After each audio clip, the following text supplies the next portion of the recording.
everyone, Blue Star Saber once again here to discuss another Star Wars Bad Batch review, Episode 5, Rampage. Before we begin, I'm just going to comment that this is one of the, that this episode has bucked the trend of odd number episodes being the ones that Crosshair appears, as he does not appear in this episode at all. Anyway, the story begins as like the Bad Batch giving, Omega like Crosshair's comlink. Which she, of course, plays as like a bit of a toy at first because, well, she's the child and all that stuff, but Crosshair won't be needing it, so she's got that. Anyway, they're heading to the planet Ord Mantau, if I recall. That was also for Old Republic fans. That would, I believe that's the planet you start off in if you're playing as the Republic Trooper and the Smuggler, but I could be wrong on that. But yeah. Anyway. They're heading there to Ord Mantau because Echo knows that this person called Sid, is a friend of the Jedi's, as he will, that's able to give them information and all that stuff. They head to this sort of like bar, little casino thing, I guess, or a mix of both, really, where they ask this female, I believe Trandoshan, about Sid, but she says he's not here and all that stuff. Probably fled due to the war. So, afterwards, which is a bit because Echo has never technically met the guy, which leads to a funny moment where it's reverse of what happens between Echo and Tech. It's like, you didn't mention this before. This time it's Tech saying it instead of Echo. The Bad Batch are now discussing what they need to do next. However, Omega is able to identify that the Trandoshan that they're speaking, the female Trandoshan they're speaking to, is Sid, which leads to Sid consider her to be the sharp one amongst the group. But that's got her Tech's pride. But yeah, so Omega reveals to them that the female Trandoshan is Sid. Granted, she hasn't really gotten any, business since, well, the Jedi have all been wiped out since the Jedi and her had a mutual understanding of, with her information being beneficial for them, and I guess they do work for her, take it nothing too unethical because, well, Jedi, of course, but yeah. Anyway, they're asking information on the bounty hunter Fennec Shard, which they do not know anything about, but she will only give, but no, she hasn't really met. Well, she claims she has not really known anything of this bounty hunter, but you might be able to give them some information on how who's hired her. If they do a task of finding hold on. Let's see if they find this kidnapped kid called Moochie, I believe. Yeah, I think that was the name. Sorry. It's just but yeah, it's just like a apparently. So yeah. Someone called Muchi, a kid, so it's a kid that's been kidnapped by Sargarian slavers, which is yeah. So yeah, we're getting the Sargarian slavers. So the Bad Batch needs to pretty much rescue Muchi from Sargarian slavers. So they go out to do this mission. They're able to identify that there's a kid amongst the slaves. The 3 slaves are captured there. It appears to be this kid Pauline, which I guess maybe makes you wonder if this Muchi might be related to the Black Sun. I think, I'm trying to remember. Zizor? I don't know.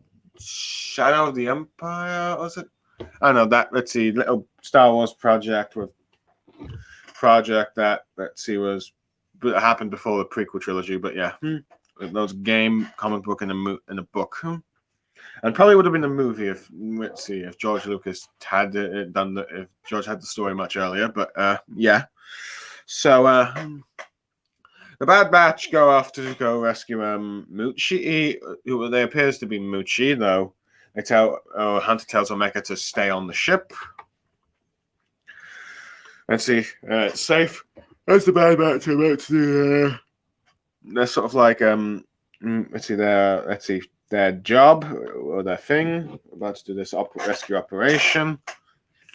However, let's see, Echo gets attacked by this sort of lizard-like creature thing, and as a result, they get captured by the Sargarians.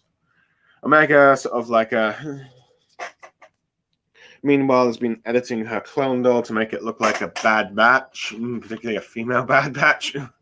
Perhaps that's what it's her way of trying to be saying that she wants to become a full-on Bad Batch clone in the future and all that stuff. Trooper in the future, but yeah. So however, the Sargarians have found the Bad Batch's ship and trying to see if anyone's on board. Luckily, she escapes while the gunky droid ends up putting itself to sleep to make itself hide. I like that little detail. So yeah, she ends up going back to where the Bad Batch are being captured. They're trying to figure out how to escape though, and how they could probably maybe contact Omega, but then they notice her crawling about in the thing. We see the Sargarian leader with Echo trying to say that how slavery was illegal and all that stuff by the Republic, but as we know, the Republic's no longer there, nor the Jedi protecting it. So, yeah, I bet the Sargarians are like seeing that opportunity with like to bring back their slave empire with like the Jedi and the Republic gone, and the Empire's taken over. So yeah. So while the clones are distracting like the Sargarians, particularly Wrecker kicking a rock. Let's see. Oh yeah, one thing I should probably notice: Wrecker had a bit more of those continuing headaches, which is, I guess, confirmation that yeah, this seems to be his chip starting to try and take an active thing in it. So yeah. So yeah. So while Omega notices that there's like a caged creature, which turns out to be a baby Rancor, attempts to try and get out, but gets caught. But however, she's already removed the lock, and the baby Rancor ends up breaking out, fighting and chasing away the Zygarians. Let's see, with Omega and with Wrecker breaking out from his chains due to his strength, and then Omega helping free them. She ends up talking to the kid called Moochie. However, the Pauline parent ends up saying that's not Moochie in their language, and ends up pointing that Moochie is in fact the kid Rancor. We kind of saw it a bit earlier with the Sid talking to a hologram with someone which appeared to be Bib Fortuna, I think, but otherwise no. But everyone might know him at least as Jabba's Twi'lek. So. In other words, this Moochie is Jabba's Rancor from Return of the Jedi, from the looks of it, as a small, like, young adolescent Rancor, which is much faster than he was in the movie, but that's probably due to the effects at the time, but yeah. But yeah. You're pretty much seeing a young Jabba's Rancor that eventually gets killed by Luke Skywalker. After it tries to eat him and all that stuff, so I did not expect to see like the young, Moochie, it's the young Jabba's Rancor in the Bad Batch, I will admit. But yeah, so the Bad Batch split into two groups, with the Echo and Omega taking the freed slaves in one end, while Hunter, Tech, and Araka go after Moochie, as we see Moochie taking on all these sort of like Sargarian slavers easily and all that stuff. And meanwhile, eventually it ends up taking on like the lizard, like flying lizard creature thing that's the pet of the Sargarian leader there, and it ends up beating it enough that it flees. Meanwhile, Hunter ends up fighting the Sargarian leader for a bit in a one-on-one fight against his Sargarian electric slave whip, where he uses his knife and stuff, but ends up beating him.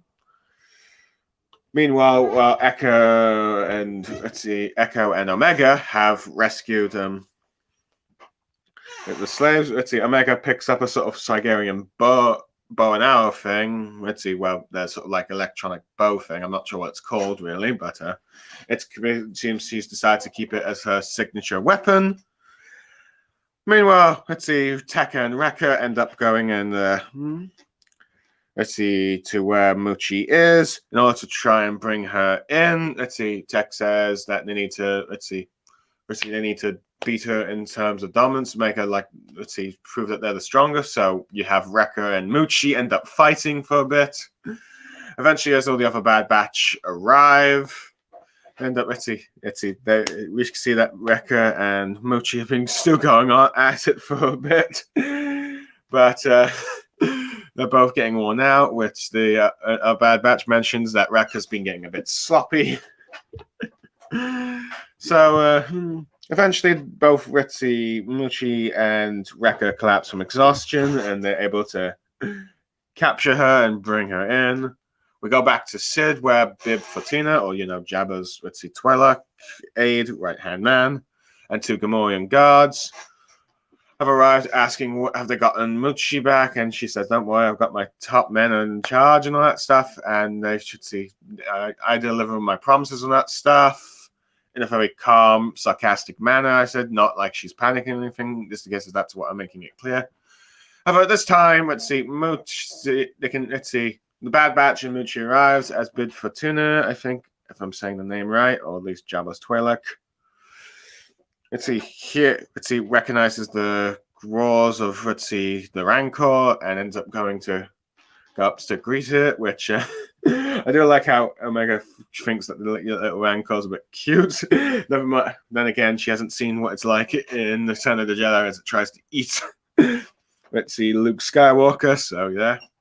Anyway, the Rancor's reunited with Jabba's men. They give her 3 boxes of credits, and then they head off with the Rancor with a job well done. And all that stuff. And while Sid asks Hunter, who's like the leader of the Bad Batch, to come talk to her privately. And she reveals to him that the bounty hunter after her is Fennec Shard, a new bounty hunter. But her has been doing quite well with herself. She doesn't know who hired her, but with some contacts, she should be able to do some. But granted, hopefully, as long as Hunter and the Bad Batch might be willing to do more work for us, like mercenaries, as she says that in order to, find more about her, they're probably going to need some friends and money, which they're a bit low on. However, she keeps her end of the deal and gives her like a third or like 30% of the credits, so they've got a bit of money at the time being, and she's offered them to more work in the future as mercenaries, which Hunter will think about it. She does point out that they must be pretty valuable if someone is after someone sending Fennec Shard after them. And the episode ends with Hunter sort of saying, "I guess so," and all that stuff. I'm sort of agreeing with that. However, Sid promises to keep it all keep whatever's special about them secret. But it's clear that Hunter doesn't, I think, fully trust Sid. But yeah, and the episode ends on that cliffhanger kind of thing. First off, I think for me the favorite thing is talking about. For me, it's definitely the fact that we got Jabba's Rancor. As a young Rancor, which is actually a lot faster than than a big Rancor, from what I can tell. But then again, I think that was the effect at the time of Return of the Jedi. But still, it's a lot faster and it's sort of stronger. I find it funny. I do like how Rekka ends up fighting it. Pardon me. Fighting it one-on-one, though, and eventually sort of tiring it out to win. But though, granted, I'm pretty certain as a full-grown Rancor, I don't think Rekka would have even Rekka's super strength, which he wouldn't be a match for a full-grown Rancor, I think. At least I hope, because it would be a bit ridiculous on Rekka's end.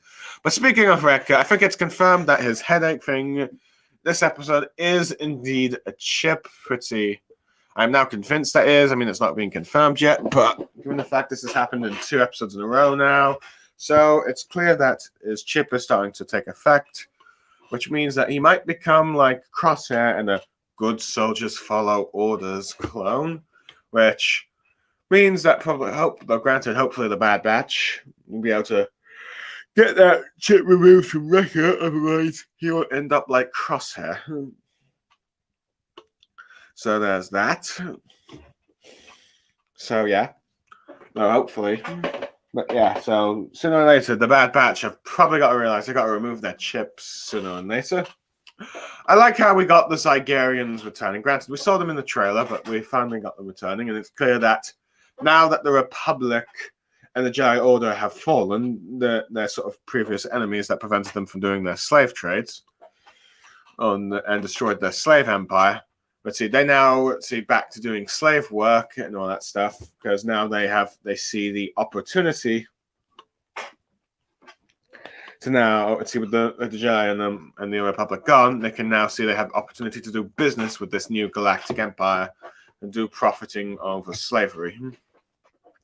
I do kind of like how Omega has to be explained by a Bad Batch about what slavery is, which are people being sold and traded for credits, and they have no choice in it and all that stuff, showing, which pretty much tells you, showing a way of telling people that, yeah, slavery is bad. Let's say, hopefully, then I assume that most adults know that slavery is bad, though I'm not sure if there's any young children watching the Bad Batch, but I'm not being told what slavery is yet. But either way, this is probably a good way of explaining what slavery is and all that stuff. But yeah. I have to admit, let's see. I think some fans probably won't like the idea of the Bad Batch being captured, particularly against the giant lizard, and being, let's see, by the Zygerians. But being rescued by Omega. But you know what? I'm fine with it. It gives Omega something to do to get involved in the plot. Not to mention, I'd still say the Bad Batch was still the stars of this episode and stuff. Though I do like how Omega ends up finding what he can now considers her signature weapon with the arrows and all that stuff. So there. I do like I said a bit earlier, I like to see how they do a reverse of the recurring gag of Echo and Tech, where Tech says some information, however does not give her the full details, and then you have Echo says, you could have mentioned this sooner. This time it's Echo that knows the information, but doesn't know this, however has the slight detail he left out, with now Tech saying, you could have mentioned this sooner. So yeah, it's a nice little trick on this sort of recurring joke they seem to be having between the two. But yeah, I have to admit, I do find Sid an interesting character. It's like someone that works in the mercenary and the underworld, the bounty hunters guild kind of thing, that works with the Jedi, or at least for beneficial aid. It's one of those probably shady areas about the Jedi where they end up associating with someone from the underworld, but mostly to try and to find information for the greater good and all that stuff, I guess. Not to help others, because I doubt the Jedi would work with Sid if they found it too shady and too doing evil things that they consider wrong and all that stuff. So yeah. But yeah, it's very interesting that for her it's like the Jedi with the Jedi gone, her main sort of source of business has been lost due to that. But yeah, which is probably why she was a bit willing to give the clones, despite never meeting them, a chance of doing some work for her with rescuing a Jabba's Rancor. So yeah, granted she's very useful with the information she has once she's done a task, such as identifying to the clones for next shard, which I find interesting that, yeah, this is her, she's a rising star and all that stuff, so she's relatively new, but I suppose that makes sense in time-wise, since, well, given the fact that the character was not introduced during the Clone Wars because, well, she was introduced in The Mandalorian, so they said the earliest they can probably do is after the Clone Wars and all that stuff. So yeah, Bib is sort of not Bib. So as we know, we sort of learned that she's a relatively new bounty hunter and all that stuff. So it's interesting. Granted, we're probably going to see her again.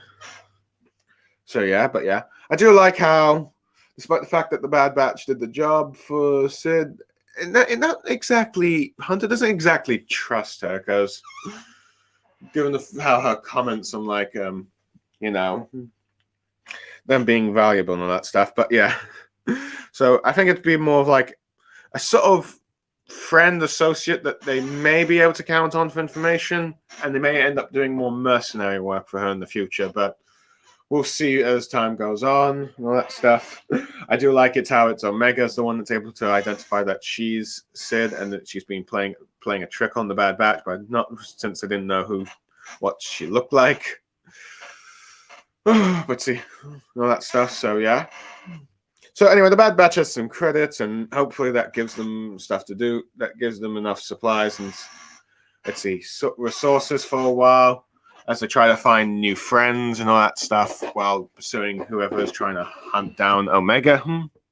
And let's see who hired for next shard. Let's see, which I still think is the Kaminoans. Overall, I give this episode I think I'll give it a 9 out of 10. I enjoyed it. I had fun with this episode. I'm a bit of a sucker for like seeing movie characters appearing in TV shows and all that stuff for Star Wars.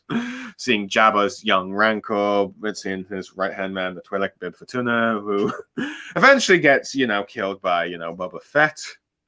But yeah, I think the only real complaint I can see people having is perhaps Omega rescuing the Bad Batch.